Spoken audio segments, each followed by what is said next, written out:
جدير مديحي عالم العصر قائد وبدر ظلام الجهل للجهل قارد أرى مركبي نحوك طرف البلاغة الذي شأوه في درك وصفك جائد قدي مركبا حتما فيوضات ربنا إذا جف عقلي أو إن الفكر جامد وإن رمت ألفاظا لإظهار فضلكم فخرت لي الألفاظ بل بعض ساجد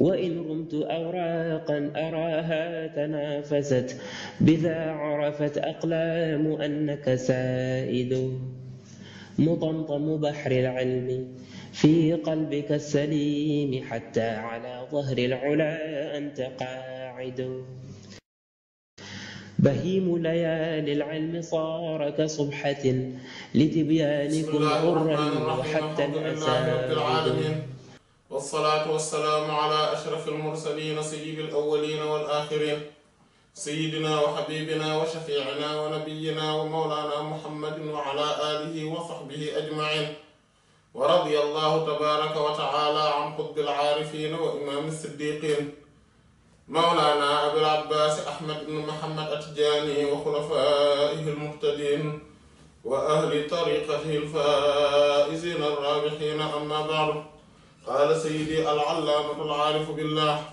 الشيخ محمد بن عبد الواحد السوسي النظيفي التجاني رضي الله تعالى عنه وأرضاه وعنا به في كتابه النفيس الدرة الخريدة على الياقوتة الفريدة بالإسناد المتصل في أول الكتاب إليه تتمة الحمد إما مقيد وهو ما دل على حمد الذات العلية لسبب من الأسباب الحمد لله الذي هدانا لهذا والحمد لله الذي فضلنا على كثير من عباده المؤمنين الحمد لله الذي نجانا من القوم الظالمين أو مطلق وهو ما دل على حمد الذات المقدسة مجردا عن الأسباب والبواعث والعلل بل للاستحقاق والتبجيل كالحمد لله إلى آخره.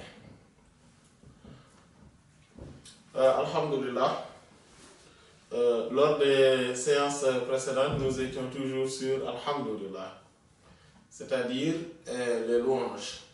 Donc les louanges envers Allah, adressées à Allah subhanahu wa ta'ala. Et donc lors des séances précédentes, nous avions parlé de quoi s'agit-il, de ces définitions, aussi bien linguistiques que terminologiques. Sur le plan de la charia et sur le plan de l'origine même de ces louanges et qui consiste aux louanges d'Allah subhanahu wa ta'ala, c'est-à-dire de l'essence sanctifiée par l'essence sanctifiée, dans l'essence sanctifiée, à travers l'essence sanctifiée, selon l'essence sanctifiée. Et comme nous avions vu aussi, c'est ce qui fait que le al qui est là sur l'article défini donc sur le hamd montre et plutôt ahdiya, c'est-à-dire que cela est précise, on sait de quoi s'agit-il, on sait de quelle louange dont on est en train de parler, et que donc on a aussi fait la différence entre ahdiya, istighraqiyya et jinsiyya. Alhamdulillah. Maintenant, il dit tatimma, complément. Voilà, là, il est en train de faire un complément sur le sujet, sur ce qu'il avait décidé de traiter là-dessus. Il dit, alhamdulillah, le mot louange, les louanges, imma, soit muqayyad, cela soit restrictif, soit c'est restrictif, et quand on parle de restrictif, c'est-à-dire ce qui d'Allah indique ala hamdizat aux louanges de l'essence, al-aliyya, élevé, li sababin, à cause pour une cause, min al-asbab, parmi les causes. Car, comme par exemple, Voilà, c'est-à-dire, quand on dit que cette louange est restrictive, c'est-à-dire qu'il y a une restriction sur la définition même et sur l'objet même de ces louanges. Voilà. Comme quand je dis je louange à Allah subhanahu wa ta'ala qui a fait telle ou telle chose. Louange à Allah qui m'a donné telle ou telle chose. Louange à Allah qui a créé telle ou telle chose. Louange à Allah qui a existencié ou qui a décrété telle ou telle chose. Et voilà. Ça, ce sont des louanges qui sont restrictives, c'est-à-dire c'est-à-dire l'objet des louanges est connu. On sait que voilà, c'est pour cela que je dis Alhamdulillah. Je ne dis pas Alhamdulillah de manière générale comme ça ou d'une manière absolue, mais je le dis d'une manière donc contraire à l'absoluité, à ce qui est absolu, donc c'est-à-dire quelque chose qui est restrictif. C'est-à-dire que l'objet même, le but du fait que je puisse professer ou de prononcer les louanges est connu.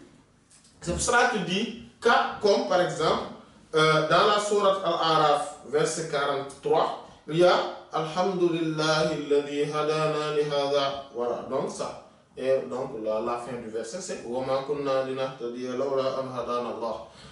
C'est-à-dire que Alhamdulillah, louange d'Allah à Allah, donc les louanges à Allah, alladhi qui hadana nous a guidés li hadha à cela. Donc, à ceci. C'est-à-dire le fait que, parce qu'ils disent que quand les gens vont aller au paradis, en chemin, en cours de route, ils vont dire Alhamdulillah alladhi hadana li hadha wa ma kunna linahtadiya lawla an hadana Allah. Louange à Allah qui nous a guidés vers ceci, et nous, c'est-à-dire donc vers le chemin, le droit chemin, pour pouvoir accéder au paradis. Et wa ma kunna linahtadiya, et nous pouvions pas du tout, nous ne pourrions pas nous guider nous-mêmes, Lawla an hadana Allah, si Allah ne nous aurait pas guidés. Donc ça, donc c'est pour cela que c'est une expression que l'on dit aussi dans toutes circonstances où on ressent clairement qu'Allah subhanahu wa ta'ala nous a favorisé de sa guidée et de la rectitude et d'avoir l'avis qu'il faut ou le point de vue qu'il faut ou l'attitude qu'il faut dans telle ou telle chose. Donc on dit à chaque fois Alhamdulillah alladhi hadana li hadha wa ma kunna linahtadiya lawla an hadana Allah. Louange à Allah subhanahu wa ta'ala qui nous a guidés pour ceci et que nous ne pourrions pas nous guider nous-mêmes si Allah subhanahu wa ta'ala nous aurait pas guidés.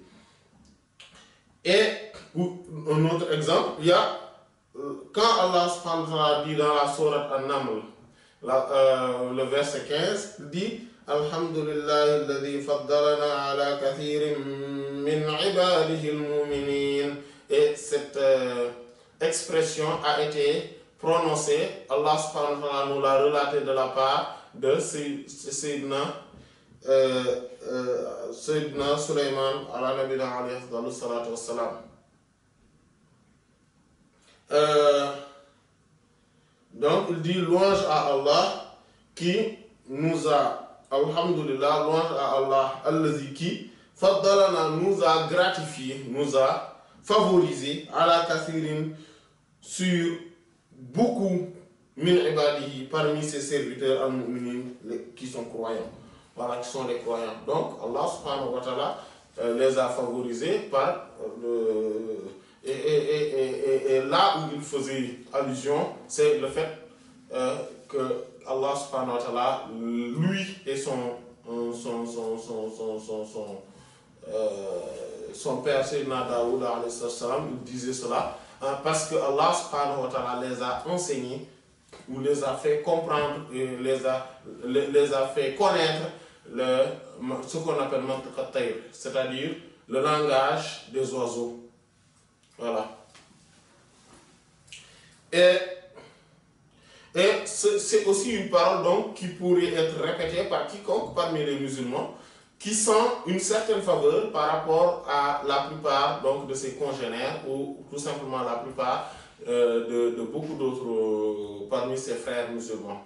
Voilà, alhamdulillah. Donc parce que, et ceci, donc, englobe tout le monde, parce que tout le monde peut avoir à un moment donné de sa vie cette conscience, cette prise de conscience et cette reconnaissance envers Allah subhanahu wa ta'ala de l'avoir favorisé par rapport à une grande majorité, ou en tout cas à un grand nombre parmi les croyants, ou en tout cas parmi les congénères. Donc, je dis Alhamdulillah, alladhi faddalana ala kathirin min ibadihi al-mu'minin. Et dans la sourate aussi, c'est un autre exemple. Il y a dans la sourate Al-Mu'minun, donc le verset 28, où Allah subhanahu wa ta'ala rapporte de la part donc de Sayyidina Nuh ala nabina alayhi afdal salatu wa salam, où il dit Alhamdulillahi alladhi najjana min al-qawmi al-zalimin. Alhamdulillah, louange à Allah, alladhi qui najjana nous a sauvés min al-qawmi, des peuples, des gens al-zalimin, qui sont des injustes, donc des peuples injustes. Voilà, parce que comme eux, alhamdulillah, Allah subhanahu wa ta'ala l'a sauvé, lui, Sayyidina Nuh alayhi salam, et tous ceux qui étaient sur son arche, donc l'arche de Sayyidina Nuh alayhi salam, et alhamdulillah, Allah subhanahu wa ta'ala donc les a sauvés de ces peuples, comme lui-même, Allah subhanahu wa ta'ala nous a décrit ce peuple pervers quand il dit wa qawmu Nuhin min qablu hum azlamu wa atgha. Eux, donc les peuples de Sayyidina Nuh alayhi salam qui sont venus auparavant, eux, ils étaient encore, eux, azlam, ils étaient plus injustes encore, wa atgha, et ils étaient plus rebelles. Voilà, donc le peuple le plus rebelle qui a été le plus injuste, c'est le peuple de Sayyidina Nuh alayhi salam.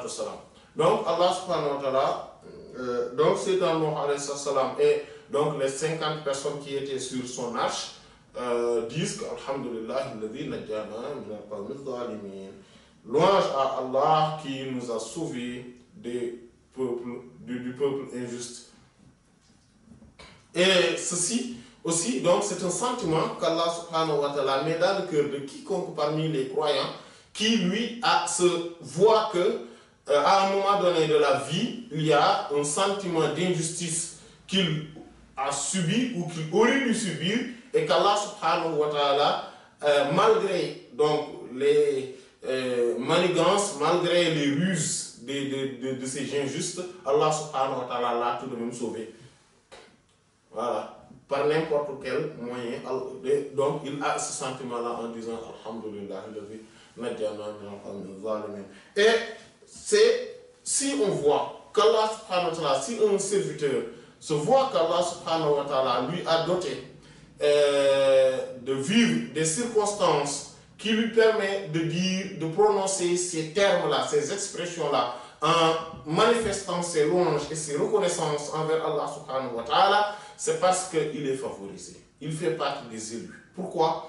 Parce qu'il n'y a que ces élus-là qu'Allah subhanahu wa ta'ala fait hériter des circonstances qui font qu'ils puissent avoir ces mêmes sentiments dans des mesures certes différentes par rapport donc des mêmes sentiments que d'autres prophètes, les prophètes alayhi wa sallam. Si Allah subhanahu wa ta'ala met un serviteur dans une même circonstance qui fait qu'il prononce les mêmes termes, les mêmes expressions, qu'il a le même sentiment, bien sûr, comme nous l'avons dit tout à l'heure, à des degrés différents, mais que c'est les mêmes sentiments, ou en tout cas approximativement, que les autres, que un ou plusieurs parmi les prophètes,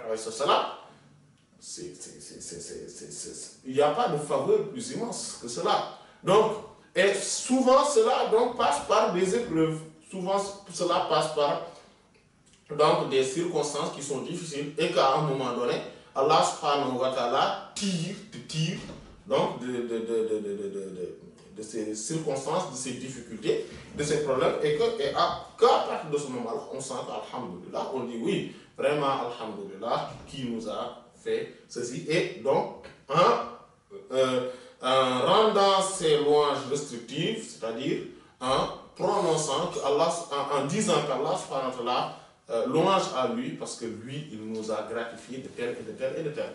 Voilà. Et ça, c'est le comble des faveurs et de l'élection et de la sélection du jeu. Donc, ça c'est une forme de louange. Donc cette forme qui est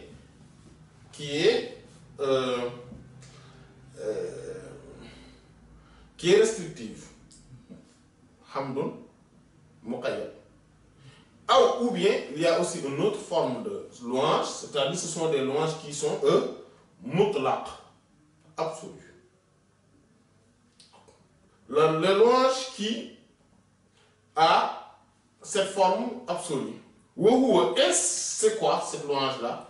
C'est madalla, ce qui indique ala hamdizat, aux louanges de l'essence al-muqaddasa, sanctissime et sanctifiée, mutiradan, dépourvu en al-asbab des causes wal bawa'is et des al-bawa'is, c'est ce qui pousse voilà, à le faire, wal ilal et des raisons. Voilà. Bal, au contraire, ce genre de louange, l'il istihqaq, n'est que par et pour le droit. C'est-à-dire qu'Allah a le droit qu'on le loue. Wa tabjil et la révérence ou la haute considération. Il n'y a que cela. C'est à cause de cela qu'on le loue.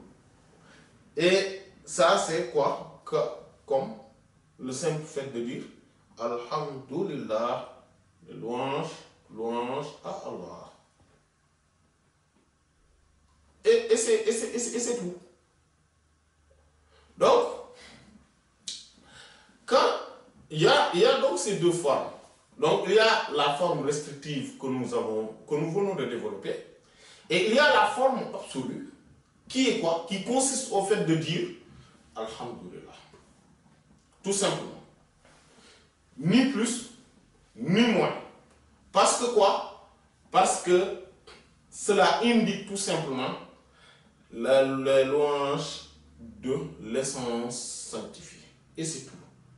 Sans aucune cause extérieure, sans aucune raison extérieure. Il n'y a rien d'autre. On dit juste Alhamdulillah parce qu'on doit louer Allah subhanahu wa ta'ala.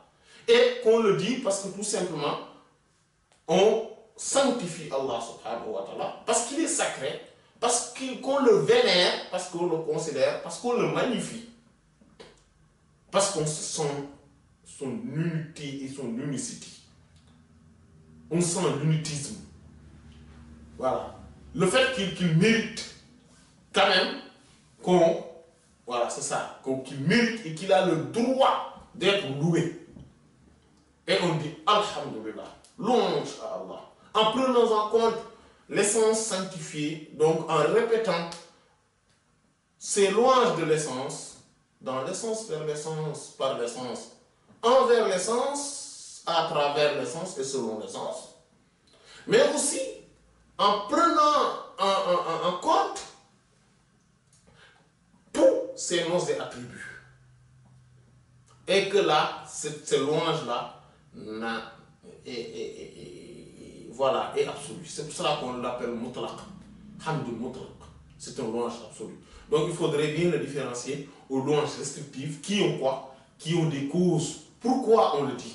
On le dit parce que l'objet même de ces louanges est bien défini, est bien clair et est causé par une circonstance bien précise. Alors que les louanges absolues ne sont causées par rien d'autre à part tout simplement le sentiment de se dire que Allah mérite d'être loué, et tout simplement parce qu'on vénère Allah, on le magnifie, on l'exalte, subhanahu wa ta'ala.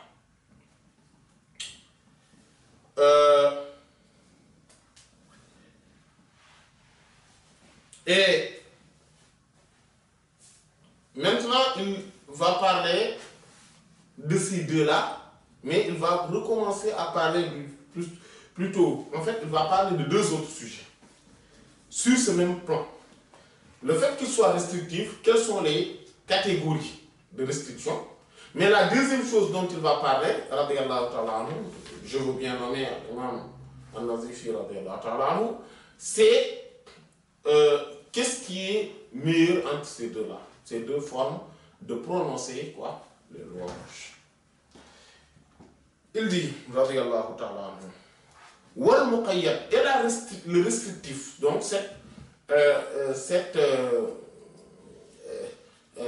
ces louanges restrictives, imma soit cela se produit bi isbatin par la confirmation, par l'affirmation, donc une phrase affirmative, kama marra, comme nous l'avons vu. Donc on vient de voir des formes de louanges qui sont restrictives mais qui sont des phrases affirmatives. Par exemple, le fait de dire Alhamdulillah alladhi hadana li hadha, louange à Allah qui nous a guidés vers ceci, donc à ceci. Ou bien Alhamdulillah alladhi faddalana ala kathirin min ibadihi al-mu'minin, louange à Allah qui nous a favorisés sur bon nombre de ses serviteurs croyants. Ça, c'est une phrase affirmative. Je loue Allah subhanahu wa ta'ala parce que j'ai ce sentiment qu'Allah subhanahu wa ta'ala m'a favorisé par rapport à bon nombre de ses serviteurs. Et pourtant croyants comme moi. Mais ce sentiment m'anime et je dis Alhamdulillah, comme l'avaient dit ces grands prophètes, Sayyidina Sulaiman, Sayyidina Daoud, afdalus salatu wassalam. Et voilà, c'est ça. Quand il dit que, en fait, il l'a raconté donc de ces deux prophètes-là. Il dit Waqala alhamdulillah, comme cela se trouve dans la sourate An-Naml. Voilà. Et il dit, et aussi, par exemple, quand je dis Alhamdulillah, louange à Allah qui nous a sauvés du peuple injuste ou des gens injustes. Ça aussi, c'est que quand je suis confronté à beaucoup de soucis, à des problèmes, des gens qui essaient de faire des ruses, des manigances, qui essaient de me nuire, et à un moment donné, je vois qu'Allah subhanahu wa ta'ala m'a sauvé d'eux et m'a préservé de leur mou, et que le tort ne m'a pas atteint, alhamdulillah, je dis louange à Allah qui m'a sauvé. Voilà, ou bien qui nous a sauvés donc de ce peuple injuste. Donc ça, cette forme de louange est donc isbat, donc muqayyad, mais bi isbatin par l'affirmation, par la confirmation. Ou bien cela peut être aussi binafir par la négation, ce qu'on appelle une phrase négative tout simplement. Comme quoi? Comme Alhamdulillah alladhi lam yattakhidh walada. Donc dans la sourate Al-Isra, le verset 111. Alors voilà, Alhamdulillah alladhi lam yattakhidh walada wa lam yakun lahu sharikun fil mulki wa lam yakun lahu waliyyun min adh-dhulli wa kabbirhu takbira. C'est la fin du verset. Et donc il dit Alhamdulillah alladhi, louange lillah à Allah, alladhi qui lam yattakhidh, n'a jamais pris, n'a jamais considéré waladan, un fils. Walam yakun lahu sharikun fil mulk. Walam yakun, et n'a jamais été aussi lahu pour lui sharikun, un associé fil mulk, dans sa royauté. Il n'a jamais eu d'associé dans sa royauté. Walam yakun lahu sharikun fil mulk. Walam yakun lahu waliyyun min adh-dhull.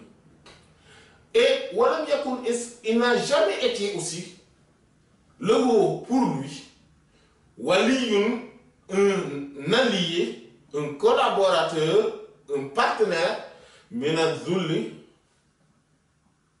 par ou pour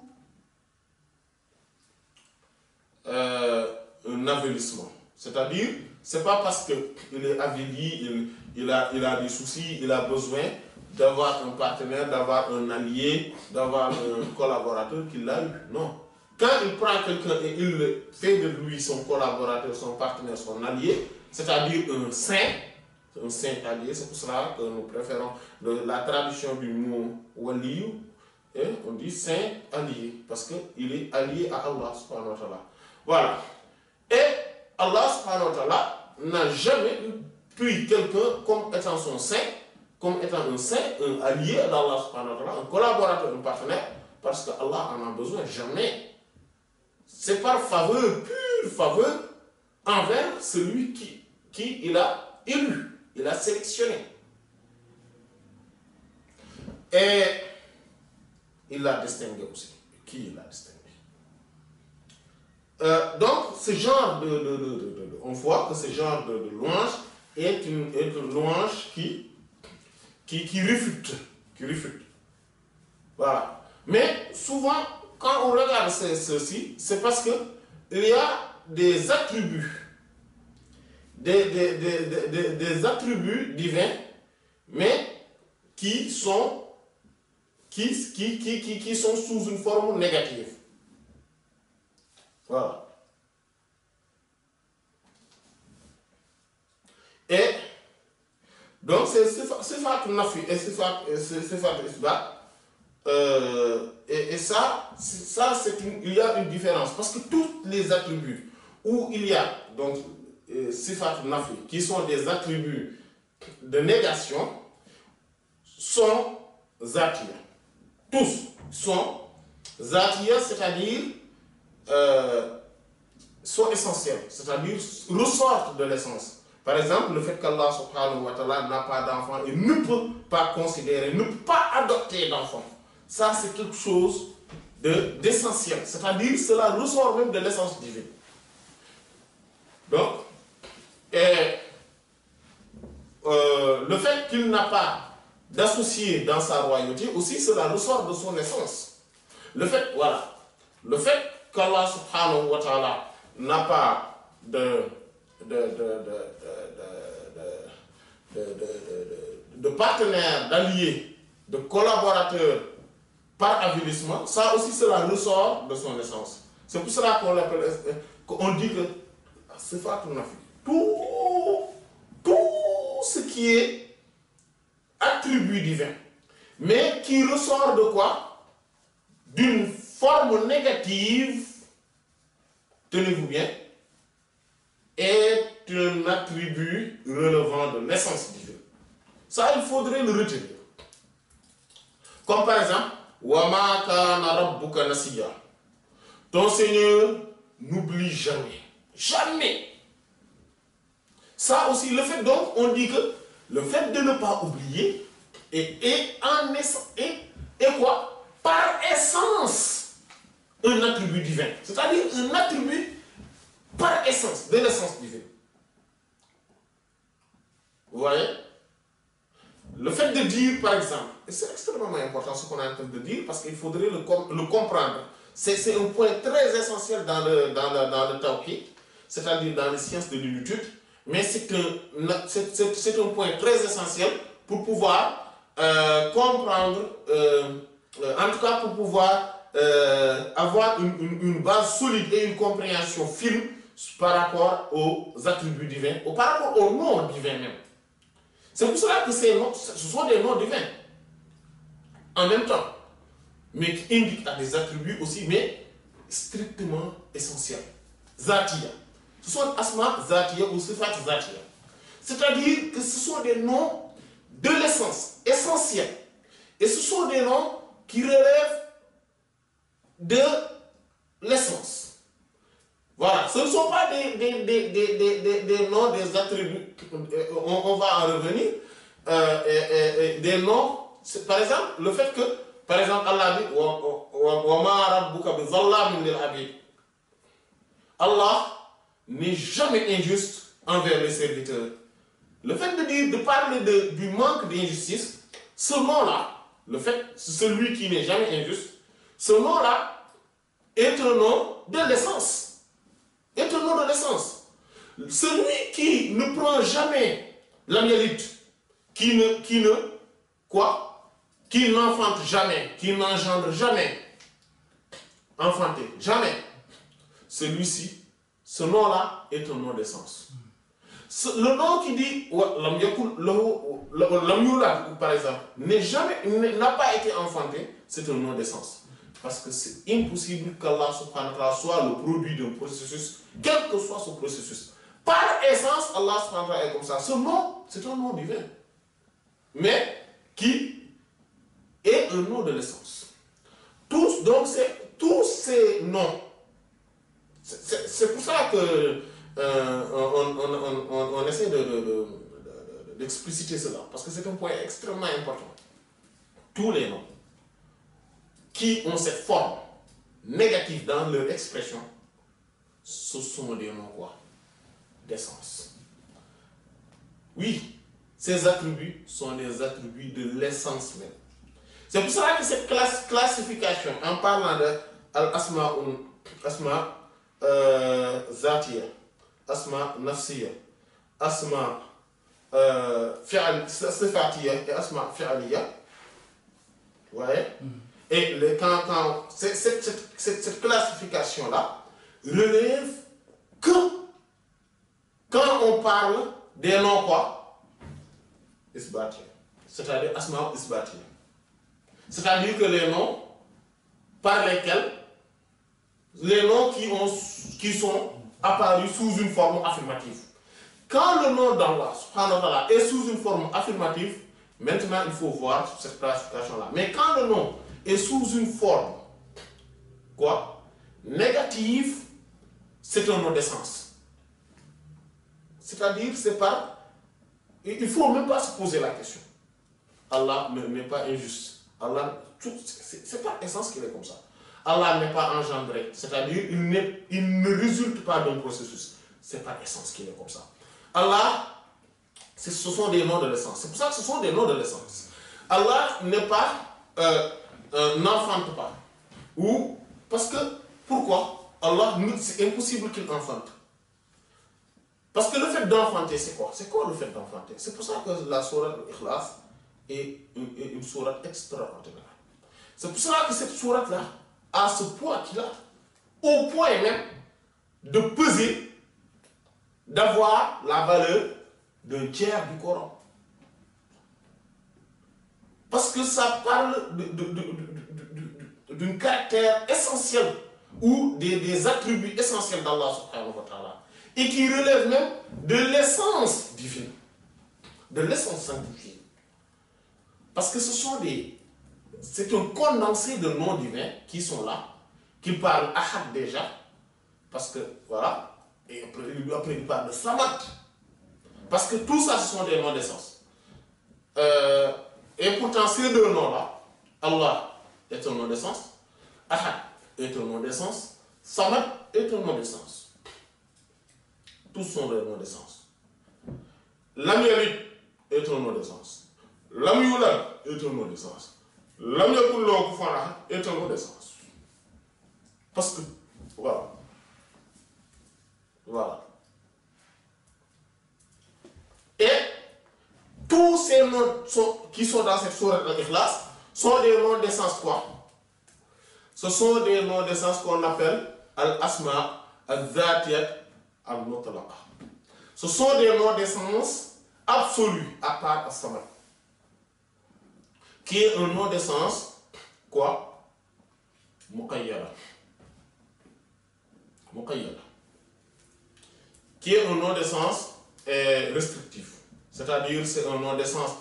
C'est quoi un nom d'essence restrictif?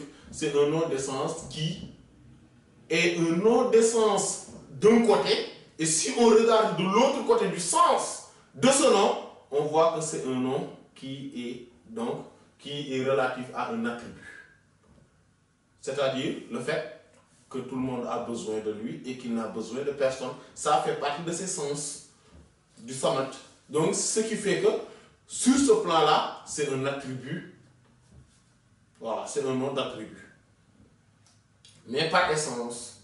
Mais sur l'autre volet, c'est un nom d'essence. C'est-à-dire sur le fait qu'il n'a ni intérieur ni extérieur. C'est-à-dire qu'il n'a pas de localité. Parce que quelqu'un qui n'a ni intérieur ni extérieur, c'est quelqu'un qui ne se trouve nulle part.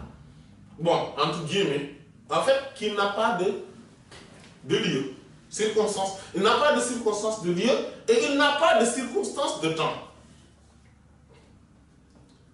Oui, parce que pour se positionner dans l'espace ou dans le temps, il faudrait avoir un extérieur ou un intérieur. En fait, bon, ce sont deux choses qui sont liés. Mais c'est ça, c'est ça. Et donc, ce qui fait que Allah subhanahu wa ta'ala, quand on dit qu'il est Ahad, Samad, et après on dit Allah, Allah déjà, comme nous l'avions vu, on en a parlé, c'est le nom d'essence par excellence. C'est le nom, le grand nom divin qui englobe tous les autres. Donc, c'est un nom d'essence, Allah. Et Ahad, c'est un nom d'essence. On le sait, c'est le nom d'unitisme. C'est-à-dire du fait que tout en un, sans distinction entre les éléments. Il n'y a pas de distinction. Il est tout simplement. Et Samad vient. Et il Lam Yalid, il n'a jamais été enfanté. Pourquoi? Parce qu'il ne vient pas d'un processus. Allah subhanahu wa ta'ala n'est pas le résultat d'un processus ou d'une procédure. Non. Il ne vient de nulle part. Il n'a pas de commencement et donc pas de fin. Mais Lam Yalid, non, plutôt ça c'est Walam Yulad plutôt. Mais Lam Yalid, c'est il n'a jamais enfanté, il n'a jamais engendré. Et c'est impossible qu'il soit. C'est pour ça ici il dit Lam Yattakhiz Waladan, n'a jamais, et c'est impossible, c'est par essence qu'il est comme ça. Avoir adopté un enfant.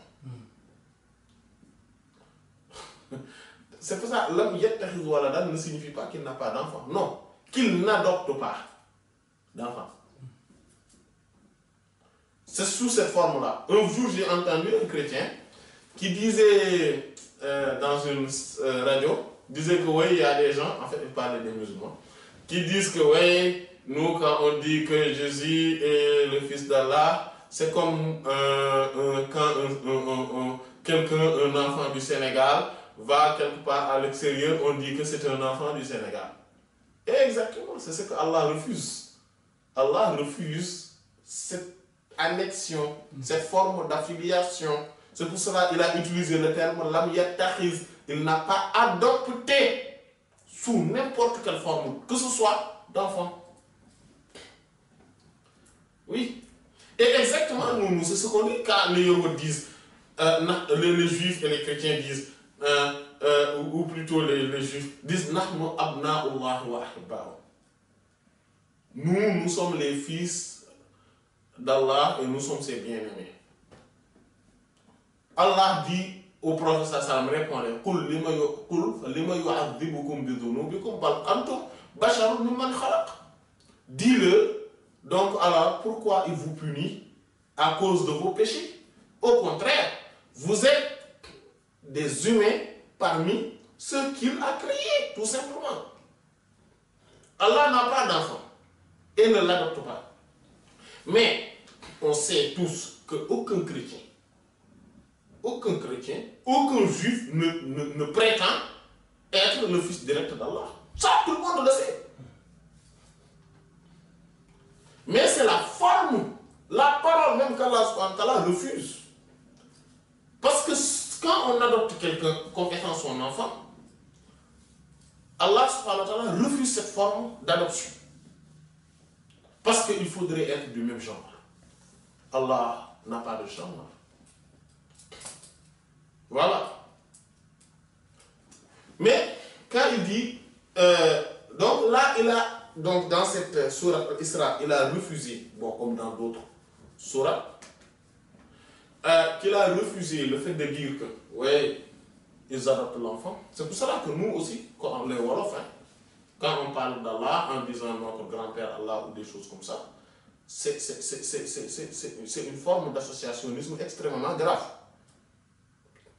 Extrêmement grave, même si parfois on entend des autorités, entre guillemets, religieuses qui le disent.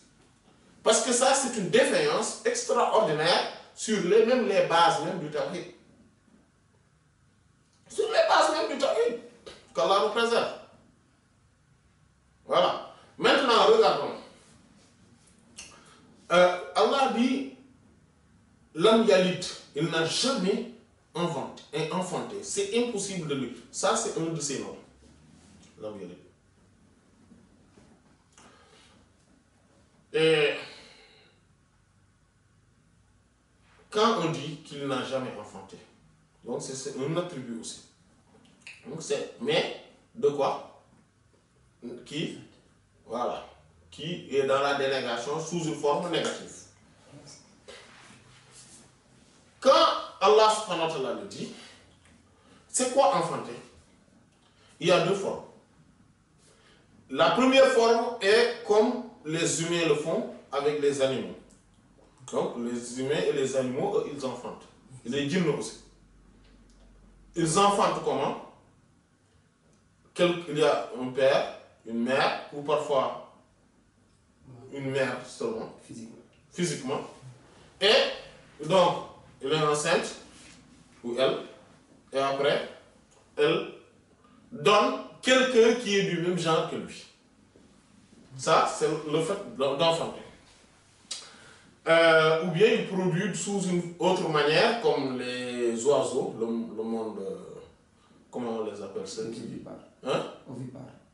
Ceux qui voilà, ovipares, voilà. Donc, comme eux, ils font, donc ils ont des œufs, ils pondent des œufs. Ou certains reptiles aussi. Et c'est ça, le fait d'enfanter chez les humains et les animaux. Mais il y a le fait d'enfanter sous une autre forme. C'est comme la procédure chimique.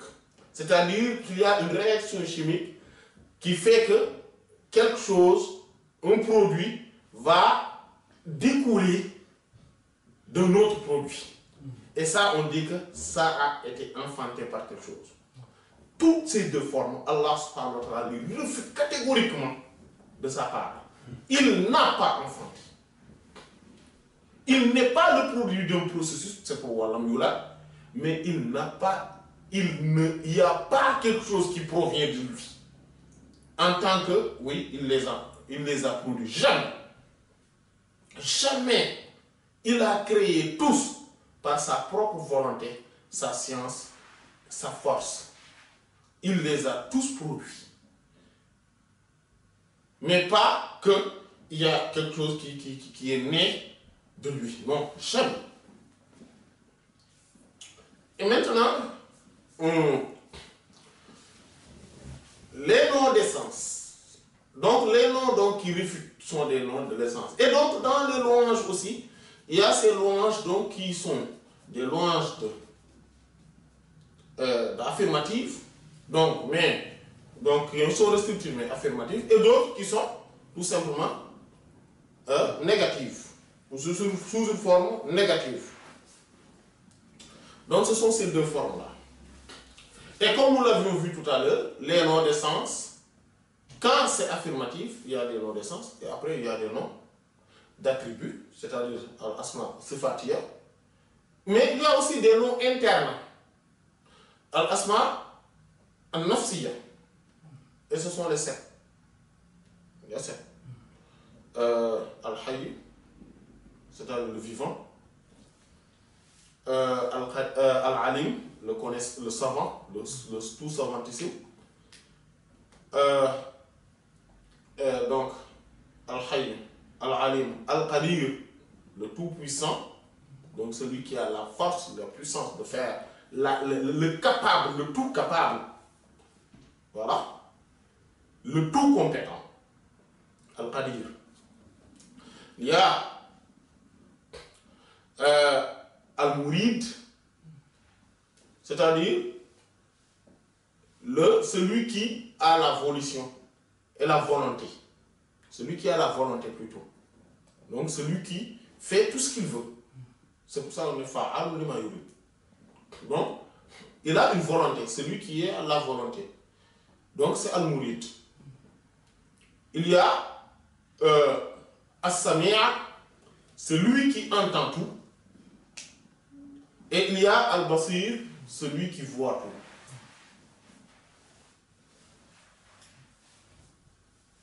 Et il y a Al-Mutakallim, celui qui est doté de la parole pré-éternelle et éternelle. Donc ces 7 noms-là, ce sont qu'on appelle Al-Asma al-Nafsi. Donc ce sont des noms interne qui relève voilà, d'Allah subhanahu wa ta'ala. Après, il y a des noms, on a parlé des noms d'essence, qui sont sous une forme affirmative, c'est-à-dire les noms comme Allah, il y a Al-Ahad et il y a Al-Haq. C'est pour cela que si on voit les soufis, de manière générale dans les expressions, ils parlent de Al-Haq, le vrai, l'incarnation de la vérité. Ils disent le vrai a dit, l'incarnation de la vérité a dit. Ils parlent de Al-Haq. Parce que c'est lui seulement qui est vrai et la vérité absolue. Essence par essence, il existe et il est là tout le temps. Et voilà. Tout autre, s'il n'y a pas cette essence divine, ou c'est-à-dire s'il n'y a pas Allah subhanahu wa ta'ala qui s'y manifeste, cela ne peut pas exister. C'est pour cela que le prophète sallallahu alayhi wa sallam, comme cela se trouve dans le Sahih de Imam Bukhari, le prophète sallallahu alayhi wa sallam a dit que asdaqu kalima qala sha'ir fi jahiliya qawlu labid ala kulli shay'in ma khala Allah batil.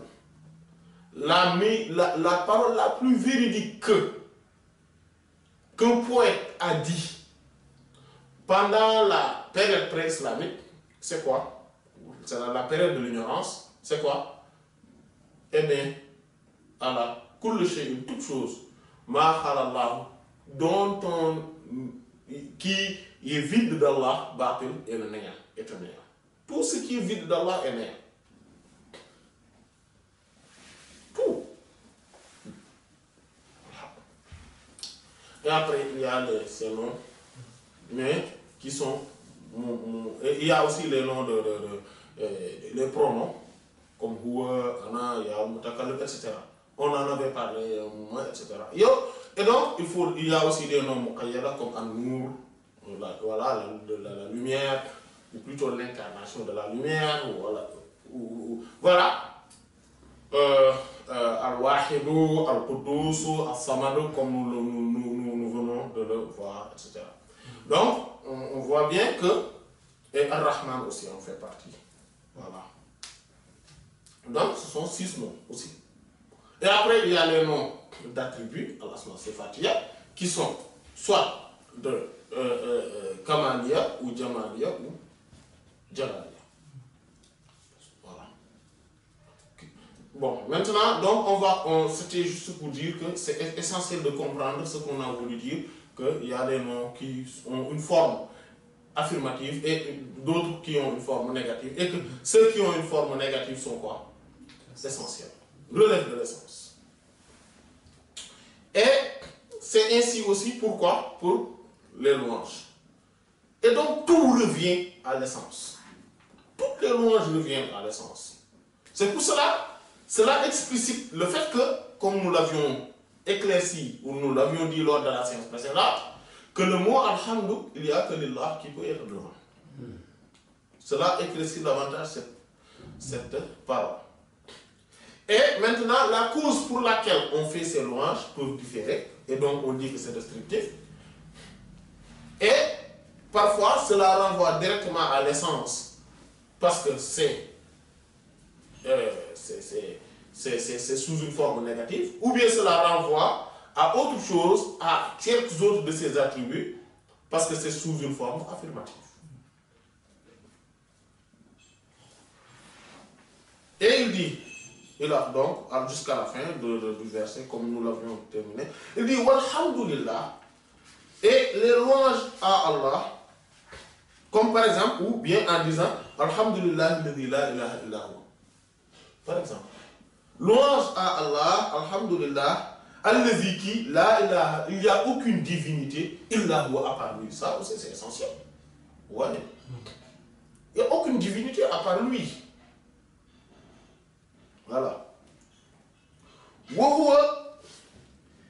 Et donc, cette forme de louange restrictive, par ces deux parties, Afdal est meilleur, minal mutlaq, aux louanges, quoi? Absolu. Absolu. Donc ces louanges, quoi? Restrictives, par ces deux formes-là, si on le regarde, on voit que c'est ce qu'il est en train de dire, on va y revenir. Et le meilleur à quoi? Aux louanges absolues. Comment? Comme? Anna, qu'en vérité, al-muqayyad, la louange restrictive, bil isbat, par l'affirmation, afdal est meilleur, minal muqayyad, par les louanges restrictives, bil nafi, par la négation. Voilà. Donc, pourquoi? Parce que avant de dénigrer, parce que quand on affirme quelque chose, c'est parce qu'on a réfuté tout ce qui est contraire à cela. Vous voyez? Si j'affirme une chose, c'est parce qu'au départ, j'ai d'abord nié tout ce qui est contraire à cela. Par exemple, quand je dis que je suis assis, c'est une affirmation. Mais imaginez, j'ai réfuté deux choses avant de dire, c'est-à-dire sur ma parole. C'est la vérité, non? En ce moment-là, je suis assis sur mon fauteuil. Hein? Voilà. Et, alhamdulillah, j'ai réfuté deux choses. J'ai réfuté le fait de dire que je suis debout. Donc, j'ai dit, en disant je suis assis, j'ai dit trois choses. J'ai dit mais trois choses dont les deux sont éclipsées. Je n'ai pas besoin de le dire, mais cela est englobé, cela est contenu sur mon expression je suis assis. J'ai dit en même temps, je ne suis pas dans la position debout et je ne me suis pas couché. Non, j'ai dit même une autre chose, je ne suis pas en train de marcher. J'ai dit trois choses que j'ai éclipsées sur une seule affirmation. Je suis assis. Je suis assis. Voilà, je suis en position assise. Je ne suis pas en train de marcher. Je ne suis pas sur la position debout. Je ne suis pas couché. Je ne me suis pas couché. Mais, alors que si j'aurais dit, par exemple, je ne me suis pas couché, cela n'aurait pas cela ne voudrait pas dire automatiquement que je suis assis, sur une position assise. Je ne me suis pas couché, c'est tout ce qu'on peut entendre là. Et donc, pour affirmer que je suis assise, quand je dis je ne me suis pas couché, il faut que je dise que je ne suis pas en train de marcher, je ne suis pas en une position debout, etc. Je ne suis pas en prosternation, je ne suis pas en génuflexion, une inclinaison. Et si je dis tout cela, on va voir qu'est-ce qui peut rester après. On dit que je suis sous une position assise. Alors que pourtant, si je le dis, j'ai réfuté toutes les autres positions. Voilà. C'est pour cela que le fait d'affirmer une chose est plus englobante que le fait de quoi? De déduire une chose, d'utiliser cette forme négative. Parce que la forme négative est restrictive, très restrictive, alors que la forme affirmative est plus absolue. Et il dit Wahaza et ceci, le fait de considérer les louanges restrictives est meilleur que les louanges absolues, et que parmi les louanges restrictives, c'est là les louanges sous une forme affirmative est encore meilleure. Ça, Wahaza, ceci, Qawl est la parole imamina de notre imam, notre dirigeant, donc Malik, c'est-à-dire l'imam Malik ibn Anas, radiyallahu qu'Allah soit satisfait anhu de lui. Wa an jami'i et de l'ensemble des imams. Donc qu'Allah soit satisfait de lui et de l'ensemble des imams, vous voyez. Et il dit, pourquoi? Pourquoi cela peut sembler étonnant quand même, cette position de l'imam, de notre imam, rahimahullah, pourquoi la forme restrictive est meilleure que la forme affirmative, est meilleure que la forme absolue? Il dit, son argument, c'est-à-dire la preuve de cela, c'est kasrat wurudihi, la multiplicité wurudihi de ces citations, du fait que cela se trouve de ces mentions fil Coran, dans le Coran, dans le hadith et dans les hadiths. Le fait qu'il y a beaucoup de versets du Coran qui parlent, quand ils disent Alhamdulillah, il y a toujours quelque chose. Rabbul Alamin, Alhamdulillah, Ladhi Hadana li Hada, Alhamdulillah, Ladhi Najjana min al-Qawmi Zalimin, Alhamdulillah, et voilà, Alhamdulillah, Ladhi Lam Yattakhidh Waladan, voilà. Donc, il y a plusieurs Alhamdulillah. Voilà. Voilà. Alhamdulillah, Ladhi Adhaba Anna al-Hazan. Donc, il y a plusieurs Alhamdulillah. Alhamdulillah, Ladhi Faddalana ala kathirin min ibadil mu'minin. Donc, il y a plusieurs dans le Coran, mais aussi dans les hadiths. Et le fait que, et donc ça c'est un argument. Mais il y a un autre argument mais important. C'est et le fait qu'il soit, et le fait que Yusabu, qu'on va récompenser alayhi, à lui, c'est-à-dire sur le fait de l'avoir fait, de l'avoir prononcé ce genre de quoi? De louange, sawab al-wajib. Sawab al-wajib. La récompense de al-wajib, de l'obligation, d'un devoir.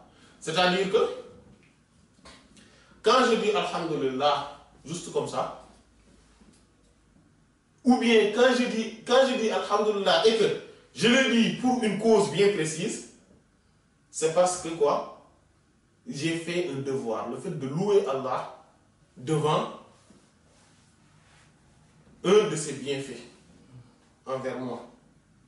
Donc quand je dis Alhamdulillah, qui a fait telle, louange à Allah qui a fait telle chose, quand on me récompense par rapport à cela, on va me récompenser parce que j'ai quoi?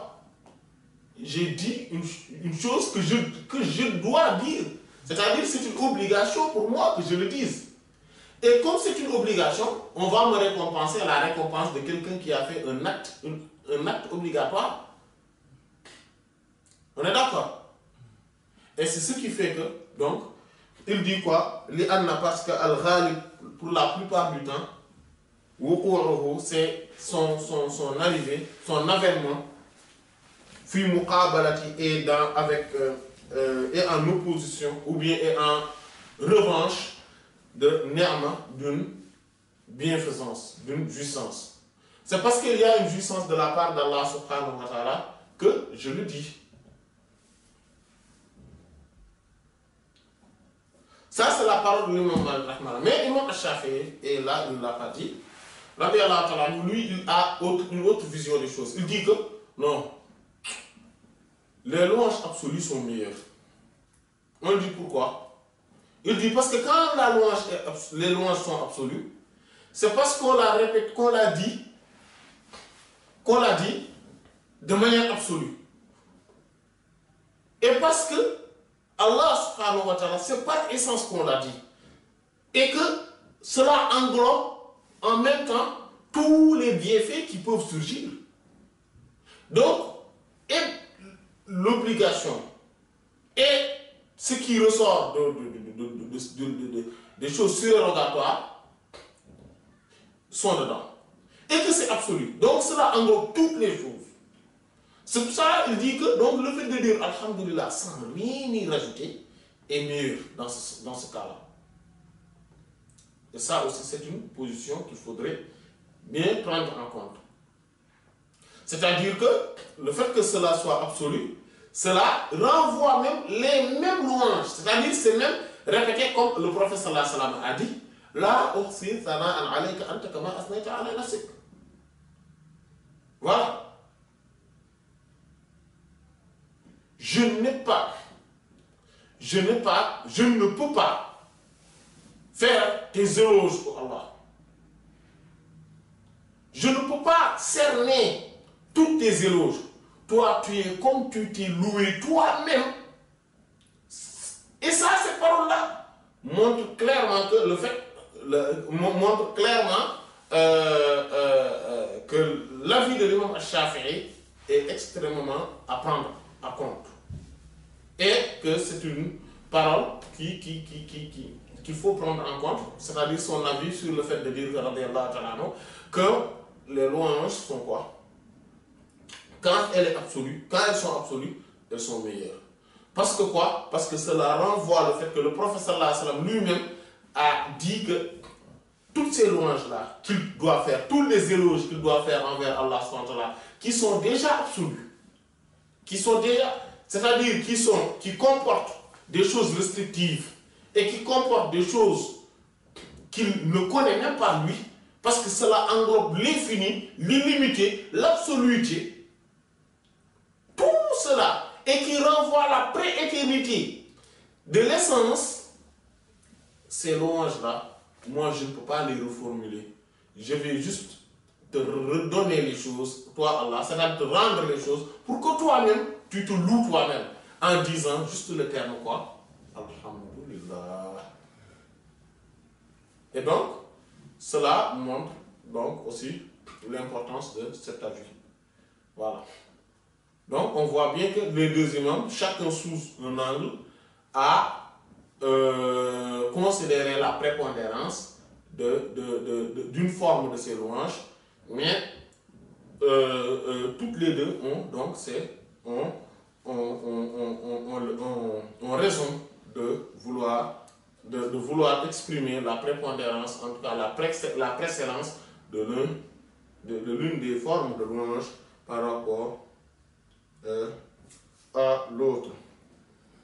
Donc, Inch'Allah, on va s'en tenir là et que la prochaine fois, Inch'Allah, nous allons entrer sur autre chose.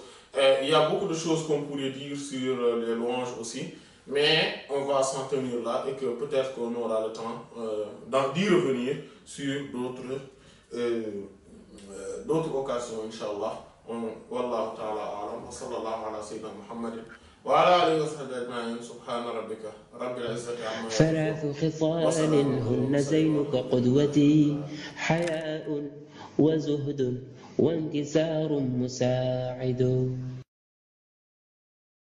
بك الورع معروف بك العلم ظاهر بك الورع معروف بك العلم ظاهر وما شك تلميذ وما خاب رائد إليك انتهى الإحسان والجود والعلا بك الدين لا يخلو بك الحق صاعد